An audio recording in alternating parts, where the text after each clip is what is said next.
Yeah, this is NET-213. It's Friday, October 12th, and IP addressing. We took the, it's kind of what we did. We took the pre-test for Chapter 6. Then the students made sure they had access to the network, reviewed the curriculum. Then we got started on IP addressing.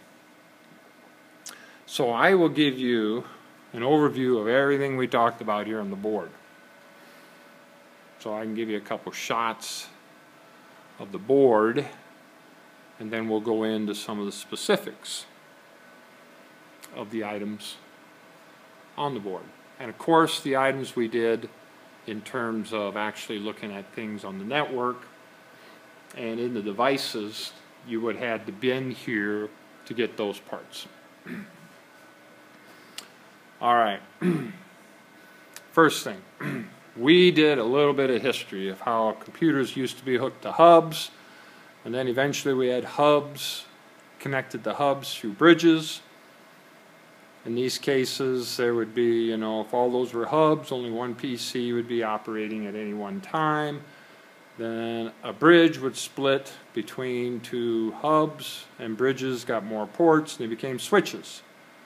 And so then we started having switches in our network, like here on campus. This is a representation of the network in our area that we talked about. So that's what this was all about here. We talked about that, how it first was generated. Then we looked at addresses. We could see these addresses maybe in your ARP, maybe not the top one. The top one is the address to the computer in the front.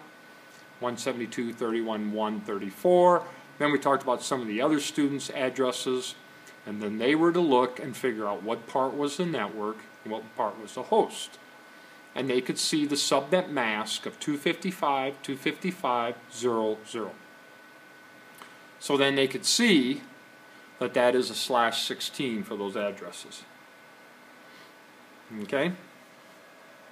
Then we looked at example of our network, and we actually went in these two devices. We were in this switch and in this router.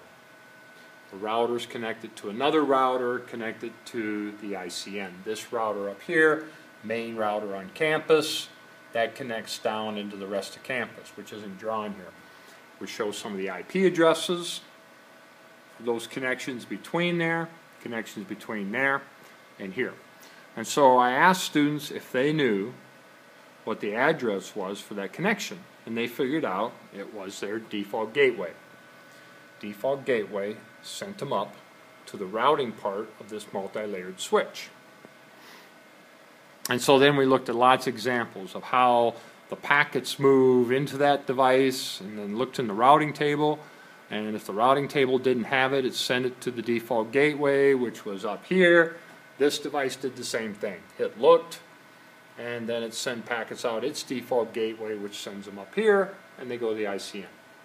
This router does the network address translation. We looked at that. And this router also has a route to 172.0.0.0/8, which sends packets back down into this network. And we talked about that. All right. Next thing, we talked about converting IP addresses. So I wrote this on the board at the top so we'd have it for reference, and we started out with this address, 172.30.1.254. Some of the students intuitively figured out 254, all ones with a 0 there at the end. 0 would be all zeros in that octet. See, this octet right here. 31 wasn't real hard to figure out because we knew we didn't have a group of 32. If I can show it there, right there. We didn't have a group of 32, and so they were able to figure out that that was 31. Now the 172 was a little more work, so what we did was we said, are there any in the first place value? So we looked at that 128, 128 is actually less than 172, so we put a 1 there. I put a 1 there. We subtracted, and we got 44. And 44, we looked, can there be a group in there? We put a 0. There can't be a group in there because that second place value is 64. Right there. And so then we did have a group of 32, so we subtracted off 32, put a 1, no 16, and then we got down to the place value of 8. Yes, an 8 would go in there, so we put a 1 in for the 8 place value right there. That 1 right there. Subtracted, got 4, and then we got the place value for the 4 right above my finger right there, and then 0 for the other two. So that's how we got those ones. All right, so we converted. Then we took this one right here, and we said, well, what would that be in decimal? So we had one group in the 64 place. That's this one here. No group in the 128, one group in the 64, no group in the 32, no group in the 16, one group of 8, that's where the 8 came from, one group of 4, that's where the 4 came from, no groups of 2, and one group of 1. So in decimal, that's a 77. All right. So I don't run out of time, I'm going to move to the next thing. The next thing we did, the student says, well, what if we were going to have a network that was a /17, 17 prefix bits. So I wrote in 17 prefix bits. There's 8, 16, 17. So this part right here would be the network. I wrote it on top there, network. Okay.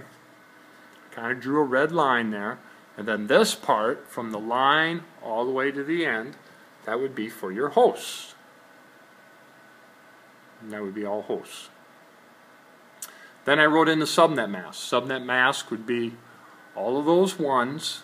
So it would be this group of ones, 255, this group of ones, 255, and then here we only got one group of 128 and all the rest zeros, so that would be 128 for the mask. All right. Next step. What happens in a router? The router ANDs. The router takes the mask and ANDs it with the address. So we're using this 172.31.0 whatever, and ANDs it and comes up with a group of bits. The specifics of the AND, if we have a 1 and a 1, like right here, if we have a 1 and a 1, we get a 1 and a 0 is a 0. 1 and a 1 is a 1, so it's a 0, 1, 1, 0. It doesn't take you very long to figure out that ANDing would give us the network part of the address. Then the computer can use the network part of the address, look in its routing table for the same thing, and then find where it needs to forward the packet out. And that's how it works. Then the last thing we did, I drew this network and I said we have this address. And then I said, how are we going to divide? I said we got this address from our level up, the network administrator above us, so to speak. So how are we going to make a network to satisfy this? 25 hosts at each location, and then I made up locations. Mason City, Cedar Rapids and Rudd, San Diego, LA, and Chula Vista. Okay?